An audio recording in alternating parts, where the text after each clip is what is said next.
పాఠశాల దశ నుంచి ప్రతి విద్యార్థి సెల్ ఫోన్ కు సోషల్ మీడియాకు చెడు అలవాట్లకు దూరంగా ఉండాలని కోదాడ డీఎస్పీ మామిళ్ళ శ్రీధర్ రెడ్డి సూచించారు.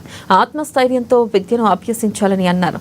సూర్యాపేట జిల్లా కోదాడలోని కస్తూర్బా గాంధీ బాలికల పాఠశాలలో మునకాల పోలీస్ శాఖ ఆధ్వర్యంలో పోలీస్ ప్రజా భరోసా ప్రత్యేక కార్యక్రమాన్ని నిర్వహించారు. ఇక ఈ కార్యక్రమానికి డీఎస్పీ ముఖ్య అతిథిగా హాజరయ్యారు. చిన్న వయసులో విద్యార్థులు క్షణికావేశంలో తీసుకునే నిర్ణయాలతో జీవితం దుర్భరం అవుతుందని, ఆచితూచి బంగారు భవిష్యత్తు కోసం అడుగులు వేయాలని డీఎస్పీ విద్యార్థులకు వివరించారు. మనిషిలో రెండు రకాలు, ఆడ మగ.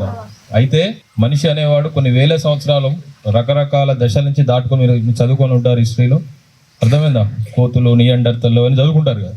సో అలా పరిణామం చెంది మనం మనిషి రూపకంగా ఉన్నాం. సో మనిషి రూపంగా అవతరించిన తర్వాత కూడా మనుషుల్లో ఈ రెండు రకాలు, ఆడ మగ రెండింటిలో అనాదిగా కూడా మగవాళ్ళు డామినేషన్, అంటే మీకు అర్థమయ్యే స్థితిలో చెప్పాలంటే ఇచ్చే స్థితిలో, తీసుకునే స్థితిలో అన్నట్టు.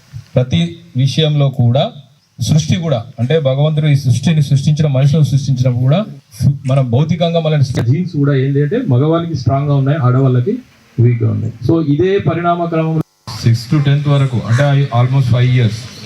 Very good, very good. మీకు ఎలా అనిపిస్తుంది ఇక్కడ ఈ కస్తూరిబా గాంధీ మహిళా, అంటే బాలికల పాఠశాల ఏర్పాటు గురించి ఎప్పుడైనా మీకు ఏ సందర్భంలో చెప్పారా?